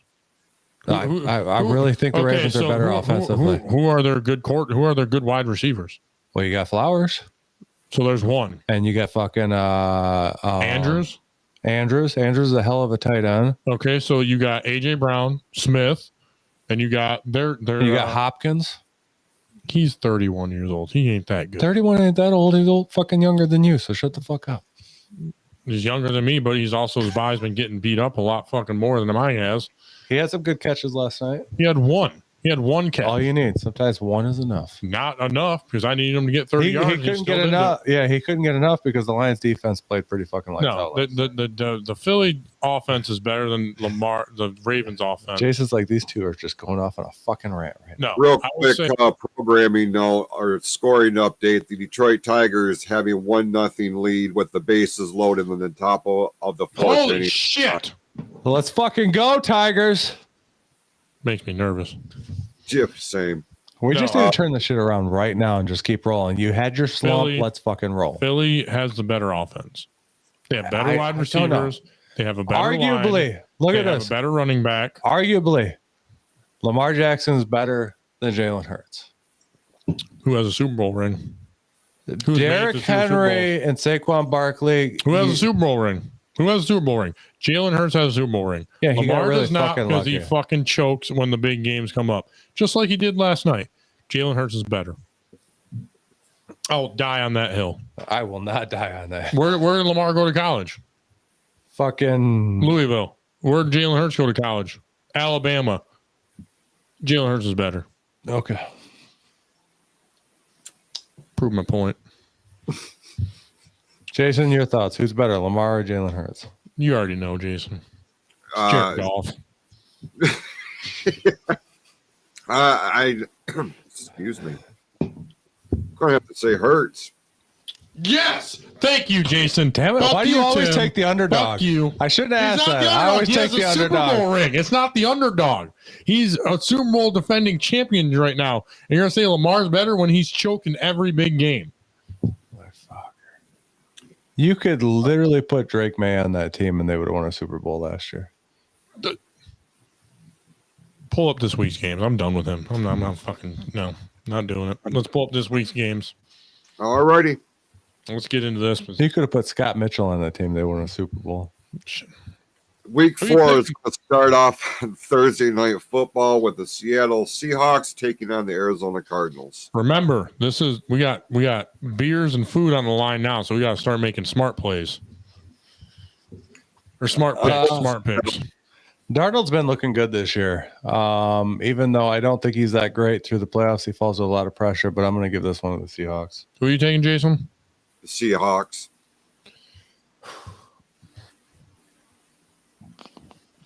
I'm honestly going to take Arizona. I think they're going to bounce back after losing a 1 point against the 49ers. I think they'll bounce back against Seattle because it's in Seattle, right? Or it's in Arizona? It's in Arizona. I'm going to take Arizona. All right. Sunday's early games. And when we say early, the Vikings and the Steelers are playing at 9:30 in the morning Eastern Standard Time. Yeah, because they're in Ireland. Yes, sir. Let's I'm go. going to Pittsburgh. I'm going to go Pittsburgh on this one, too. I think Aaron Rodgers has a bounce back week.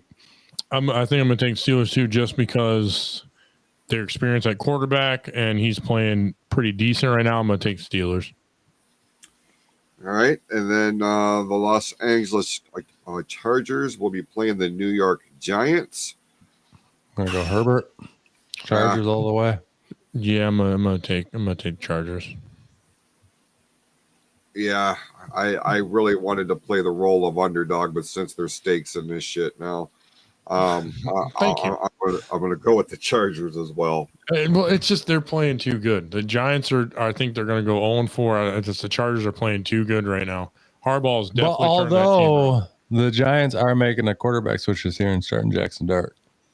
We'll see. What So happens. we'll have to see what happens. So it's going to be kind of a toss-up game because Russell Wilson is not starting for the Giants this week. Yeah, but Jim Harbaugh still got that team prepared. Yeah, I mean, I think that the Chargers are a playoff team this year. All right, continue, Jason.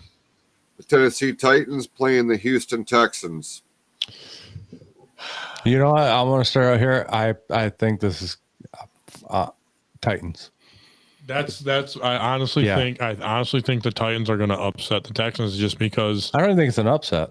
the Houston's not who Houston is. Yeah. They're not who they were 2 years ago. And I think Cam Ward is definitely a better quarterback than CJ Stroud. I honestly think I'm going to take the Titans. Yeah, I don't think it's upset status anymore because Houston hasn't really been shit in 2 years. You know, That's 2 fair. years ago they were That's really, fair. really good. They haven't been good since, so I'm going Titans. It's fair. I'm going Houston. Okay. All right. The Atlanta Falcons will be hosting the Washington Commanders. Yeah, this is going to be a toss-up for me. If it's Kirk Cousins who's actually going to get the start this week, then I'm going to go Falcons. It's too early to tell, but I'm going to pick Falcons either way. I think Jaden Daniels is still hurt. I'm going to take the Commanders because they proved last week they can win without Jaden Daniels. They're going to definitely do it again. That a team just got beat 30-0. I'm going to take the Commanders. I am with you on that, Eric. I am going with Washington as well. Okay. I will also be going with the Philadelphia Eagles as they will be traveling to Tampa Bay to play the Buccaneers. I'm going to pick Tampa Bay to give Eagles their first loss. Honestly, I'm on that Baker Mayfield train right now. I think I'm going to stick with Tampa because they're playing very well. And this might be Tampa's year. If it's not the Lions, I say that's the team to worry about in the NFC. I'm going to go Tampa. Okay. The New England Patriots will be hosting the Carolina Panthers. I'm going to go Panthers. I am too. I honestly, not going with my heart, I honestly think Panthers because they looked to put up 30 points and, your defense give up nothing. I think that's very impressive in the NFL. You're that 1% of 1%. You hold a decent team to 0. You're riding high, and I think you're going to carry that momentum against the Patriots that are a mediocre team trying to rebuild still from the Tom Brady, Bill Belichick era. I'm gonna go Panthers. Sorry, I kind of gave a long, exclamation with that one. I kind of feel like we're going to be unanimous here with the Buffalo Bills hosting the New Orleans Saints. Bills. Yeah. I don't know. I'm kind of feeling maybe a standout week for the Saints here. There's food and beer on the line. Remember this now. I'm just fucking around. It's going to be the Bills. Okay. I'm like, don't be stupid. Cleveland Browns will be in Detroit to play the Lions. Oh, in Detroit? Either way, I was taking the Lions. But, yeah, the way the Lions played last night, even though it's a short week, I think they'll still be just fine against Cleveland. I think that offensive line will click, and they'll be able to shove it down Cleveland's throat just like they did against Baltimore. Yeah, their only real threat there is Myles Garrett, and I think they can shut him down. Yeah, but he's going to be up against Penei Sewell, and Penei Sewell's going to make him his bitch. Yeah. So we're going to go Lions. Lions all day. Lions. Okay. All right. And then the late games for Sunday, we will see the Jacksonville Jaguars in San Francisco to play the 49ers. I go 49ers. Yeah, I think 49ers. They're going to start getting some players back and all that. Even if they don't, I think they'll win that. 49ers. Yeah, I'm with you on that. I'm going to be going with the Indianapolis Colts as they will be in LA to play the Rams. I think, I'm going to pick the Rams. I think I'm going to go with Jason. I think I'm going to go with the Colts because they're looking really good. They're looking good, though, but the Rams is still tough, bro. And I think the Rams is the better team. I think everyone's underestimating the Colts offensive line and defensive line. I'm going to go with Colts. I'm not. I think the Colts are a playoff contender this year, but I just think the Rams are just slightly better. I think they lost a fluke game last week against the Eagles. They played the Eagles that tough. They were winning that game and they fucked up. Special teams lost them that game. But I'm going to go Rams. Yeah, I'm going to go Colts with Jason. All right. The Las Vegas Raiders will be hosting the Chicago Bears. I'm going with the Raiders in this. I'm going to go with stunning Steve Carroll or Pete Carroll, but I called him Steve earlier because I've been drinking. And now we're going to refer to him as stunning Steve Pete Carroll. I'm going to go with the Raiders. They look a lot better than they have in years past. They do. But I honestly think I'm going to take the Bears just because I watched that Bears Dallas game, and if Ben Johnson has him ready like he did against the Cowboys, I think he'll be ready against Las Vegas Raiders. I'm going to take Chicago. I just have no faith in Ben or fucking Caleb Williams. It's fair. Have one game and have one down game. He's a fucking. It's fair. He's an old Aaron Rodgers. Okay. All right. I will be going with the Baltimore Ravens as they travel to Kansas City to play the Chiefs. They're not going to win an Arrowhead. It's going to be the Chiefs. That defense is still too good, and I think they just got a playbook on how to beat the Baltimore Ravens this week, and that defense is... They don't have a running back. Who doesn't have a running back? The Chiefs don't have a running back. Yeah, they have a running. They got fucking both their running backs. They don't have wide receivers. They don't have a running back. They have Pacheco and they have fucking Kareem Hunt. Those are not running backs. Their offensive line just needs to click. Yeah, so I'm gonna go Jason. I'm gonna go Baltimore. I think Baltimore. I'm going with the Chiefs. I'm gonna say Baltimore. Derrick Henry's gonna come with a revenge game, and so is Lamar. Derrick Henry's gonna come with a fumbling ass game. Definitely against the Chiefs because that is that's like one of their rivals. I'm gonna go Baltimore. Chiefs. Yeah, we already heard you go with Chiefs. Shut up. Chiefs. All right, and then Kansas Sunday City. Night Football on NBC. The Dallas Cowboys will be hosting the Green Bay Packers. I'm going Dallas with this. Really? I'm going to go Dallas too. I'm thinking Micah Parsons is going to go to Dallas, go where he was drafted. He's going to show Jerry Jones why he should have never traded him. I'm going to go Packers. I'm going to go Dallas. And where's this game being played at? At Dallas. It's at Dallas. Yeah, I'm going to go at Dallas, and Micah Parsons is out for the season after this game. No, I'm going to go Packers. He's going to blow those fucking herniated discs right out of his back in this game because he's going to be a tryhard. Okay.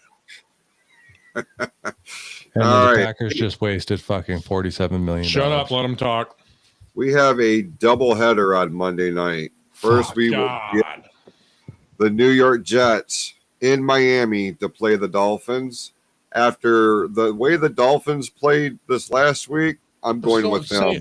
But same with the Jets. They went to Tampa Bay and played very well. The Jets have been right on that edge of winning. And because of that, I'm going to pick the Jets in this game. And I think Aaron Glenn gets his first win of the season. I'm going to go with the week. Jets too. I think Aaron Glenn's going to definitely get his first win against the Miami Dolphins in Monday night. There's too much shit going on in Miami for me to pick Miami in this. I think Mike McDaniel's on his way out the door. I think Tyreek Hill's on his way out the door. And I think one of these weeks by week 6 is going to cement it. So another loss by Miami will be good. And then we can finally get Tyreek Hill back in a Chiefs uniform at the trade deadline. Okay. Okay. And then capping week 4 will be the Denver Broncos hosting the Cincinnati Bengals. Broncos. Go ahead, Jason. Denver. Yeah. Yeah, I'm going to go down just because Cincinnati does not have a quarterback. I'm going Denver too. Like, yeah, Sean Payton's definitely turned Denver around. Bo Nix is a pretty good quarterback. I'm going Denver. All right, Jason, while we finish that up, you said you had a sidebar. I have to Real go use quick. the little man's room real quick. The little man's room. The little man's room. Just a real So quick if you can sidebar. sidebar real quick. Come on, let him talk. Have you guys checked out the America's Team docuseries on Netflix? I have not. No. Okay, I wasn't going to because it's about the Dallas Cowboys, Jerry Mhm. Jones, all this shit. I've mentioned here on the air, I would rather root for the Green Bay Packers than I would the Dallas Cowboys because the Dallas Cowboys, in my estimation, are the New York Yankees of the NFL. That's fair. Anybody who knows me on any sports level knows what a damning statement that is. But let me tell you something. I watched all 8 episodes of this thing while Is I it was that at good? work. Is it that good? It really is. Okay. It was okay. very, very well done. It doesn't make me a bigger Cowboys fan or anything like that, but I have a better appreciation for the franchise, and they do a tremendous job in explaining in their own words why I despise this team. Okay. Jerry Jones is front and center in this thing, as you can imagine, but there's no narrator. Like Okay. the guys are telling their own story. Like there's one episode that is solely focused on Michael Irvin's legal issues Okay. and everything that went into the trial and all the other bullshit. But anybody who has been a major, star with that team is on this documentary, and it was so well done. It was a good watch, and you don't have to be a Dallas Cowboys fan to appreciate the story that Jason, they relayed. what was it? A 30 for 30 film or no? No, sir. No. Okay.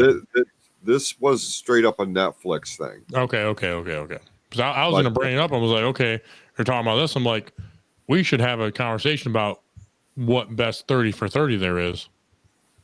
Oh, there's so many good ones. So many good ones. You want to know my favorite? What's that? You don't know, Bo? I haven't watched that one yet. Are you fucking kidding me? I could I have watch not. that one fucking over and over again. I think that is honestly the best athlete that's ever lived is Bo Jackson, in my opinion. If he never got hurt, fuck. And if he never got, betrayed by Tampa Bay when he got drafted when he was young, he could have been one of the best running backs in the NFL for sure. Well, But I will have to give that Dallas Cowboys documentary a watch. Because it's 8 episodes, but they go by real quick because there's just so much that they cover.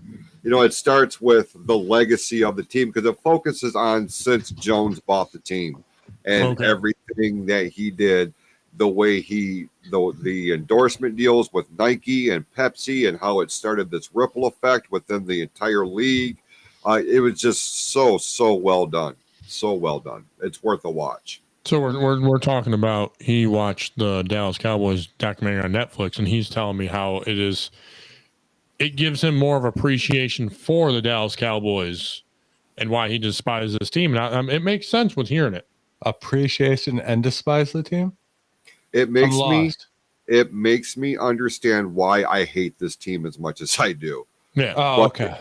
It was a very, very well done. It's worth a watch. What do you think, Pepper? Did you watch it? She's just happy for you guys to be home. I know. This dog missed us. That was my sidebar. That's fair. Okay. I have not watched it myself yet either. I started it for like the first 15 minutes and then I got sidebarred myself in my brain. That happens a lot sometimes. Sometimes my brain goes in a different direction and I lose interest very quickly. So I'll have to get back to it and try to continue watching that thing. But I know what else do we got to fill in because I probably only have Tim's 2 minutes of golf, and it's probably going to be a legit 2 minutes of golf. We have about 8 minutes left. Does anybody else have to fill anything else? I just seen this stat. Okay. Is it about Michigan? No, it's about the Rams have only lost twice since 1984 after going up 19 points. Their record is 107-2 since 1984, going up 19 points. That's pretty fucking impressive. I'll give them that. I'm picking the Rams. Jason might lose it because he picked. Or Jason, who'd you pick? The Rams and he picked the Colts, didn't he? Yeah. Yes.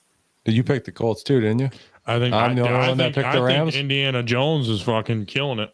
I mean, Daniel Jones is having a career year, but I still think the Rams are the better team. He's coming out like Barkley did last year.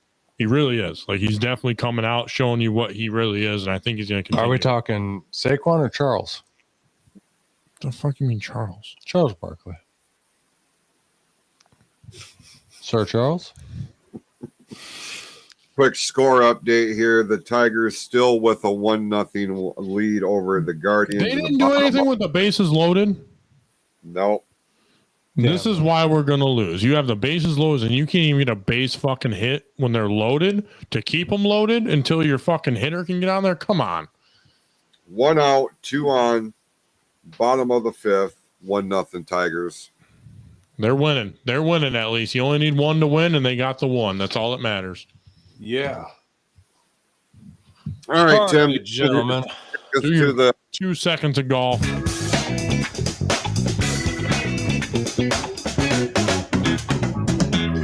It's Tim's 2 minutes of golf talk on the Sports Rail Network, or Sports Rail podcast on the PFC Entertainment Network. That's where it's brought to you by. And I'm Tim. Jason's cursing me right now because I just fucked that all up. But that's okay. Because I've been drinking and I haven't eaten a whole lot. Let me tell you, you know what I had today to eat? I had a Chobani. I had some pretzels on an airplane. And I had a few M&Ms. That's it. And a whole lot of dick. No, that didn't happen, Eric. And that was very uncalled for. And I didn't like it. No, I don't care. But anyways, Tim's 2 minutes of golf talk. 2 minutes of golf. Sports Reel podcast brought to you by the PFC Entertainment Network. Right now, we're about 2 days away from the start of the ride, or 2 or 3 days. I don't even know what the fuck day of the week it is because I spent the last few days in Florida. It's Tuesday. And on airplanes. So Tuesday. I have to look up when it actually starts. But let's talk about the teams real quick. The automatic qualifiers for the U.S. team were Scotty Scheffler, greatest golfer in the world currently. Just won the Pro Tour Championship here a week and a half ago or whatever the fuck time it is, because I don't know what it is and I don't have to work for another week, so I don't even know what day it is or what it is. But I don't have recorded today. That doesn't make any sense. It doesn't matter. Then we got Xander Schauffele, JJ Spawn, who had a hell of a season, Russell Henley, Harris English, and Bryson DeChambeau. Had to get a little bit of live golf love in there with Bryson. Bryson's one of the greatest in the world.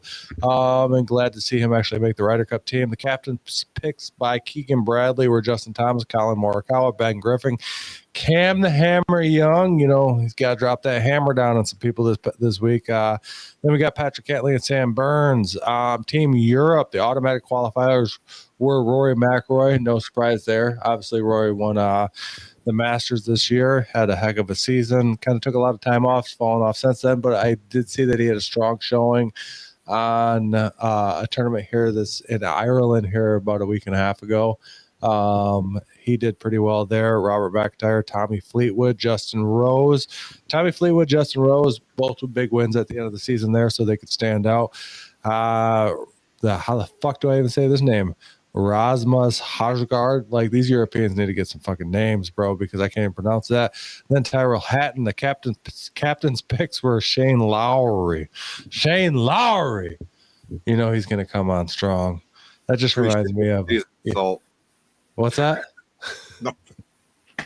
Victor Hovland, Matt Fitzpatrick, John Rahm, a little bit more live golf love there. Sepp Straka and Ludwig Odberg. I had put this out on Facebook quite a few times because obviously there hasn't been a lot going on in golf, so I constantly keep updating with the same shit over and over again, but it's been getting a lot of love. And so far the consensus is that the European team is stacked. I don't know how much more stacked you could say the European team is over the U.S. team. Obviously, you have Rory, you have Justin Rose, Tommy Fleetwood, Hatton's done pretty well, Lowry, Fitzpatrick, Hovland, John Rahm. But you really look at the U.S. team, you got Scotty Scheffler. Do you bet against the U.S. team with? I mean, we got Scotty Scheffler, greatest golfer in the world. Now, the format of this thing can play a lot into it because it's 3 days, it's 3 different formats. You have teams on one day. I think it's almost like an alternating ball, and the second day is almost like a best ball, but not really best ball. It's best score of the ball. It's more like a shamble type deal, and the third day is singles. But you got Scotty. JJ Spawn did phenomenal this year, had some good success, had a good win. Bryson, he can come out and show up at any point in time. Ben Griffin, another amazing year. Cam the Hammer, I mean, he can drop that hammer at any time. Obviously, he's proved that he can finish in the top 10 quite a few times this year. He's actually had a pretty outstanding year. Patrick Cantley's done outstanding this year. I just don't know if I could say that the Europeans are completely stacked against the U.S. team. I'm going to say, in my opinion, and it's not just because the U.S. has a pope and the Europeans don't, it's more based on the fact that, I mean, we got Scotty Scheffler. I really think this is the U.S.'s year to take this thing, and I think we're going to do it. But, yeah, we got a couple days, couple or few. I don't even know what day of the week it is. But, yeah, a couple or a few days before this thing starts. What are you fucking saying? And I'm excited to watch the Ryder Cup this coming up weekend. And I got all my money, or lack thereof money, because I don't bet on sports. That's what I like this guy over here do. He bets on sports. So he's going to put his money on the U.S. Ryder Cup team. You tell me who to bet on, and I'll bet on it. Well, it's a team thing. So that's what I said. You tell me what team to bet on. I'll bet on it. I mean, I would bet on the U.S. all day long, and I actually think the Europeans are actually. Can you look up betting odds on the U.S. compared to European teams? Look up the fucking betting odds. Eric will probably look it up real quick because he has all these sports betting odds. But I have all three fucking apps. Yeah. This guy's a gambling addict.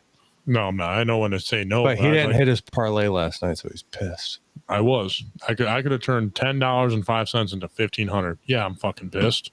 I just needed a couple more yards. That's all I fucking needed. I needed Jahmyr Gibbs to get 90, Derrick Henry to get 90, and fucking DeAndre Hopkins to get 30 yards. That's all I fucking needed. And they couldn't do it because they're selfish assholes. Hey, while you're pulling that up, and because Tim made mention of the Pope thing, I do want to just show this real quick. Like, available now. Hoping like the Pope. On our online store, that is Hell yeah. pfc.printify.me, is the new Hoping Like the Pope shirt. Definitely buying one of those fuckers. Inspired by our own Tim Sheridan. And I guess and it does come in a variety of colors. This is the corn silk as it is, but it is also available in black, Wow. gray, heather sapphire, I'm definitely going to have it in that one for sure. The blue's fucking money. charcoal. This is a royal blue, and then purple or metro blue. Yeah, I'm definitely going like purple. So that is now available along with other great items on our store. I did upload the other day a couple of new things here. It's almost like you were waiting for me to bring up the Pope to bring that up. You had that shit loaded already. So who do you think would be favored to win the cup? The whole consensus that I keep seeing online, everybody through our post and shit like that, everybody's saying the Europeans. Well, right now, FanDuel is giving it to the U.S. That's my to me. I'm like the U.S. because anytime you have Scotty Scheffler on a team, I'm gonna bet Scotty Scheffler. U.S. is negative 155. Europeans are plus 170. Oh, so yeah, they're favored right now. The trophy is 152 for the U.S. To the Europeans is plus 124. Oh, we have a sports real tie, bro. Check that out.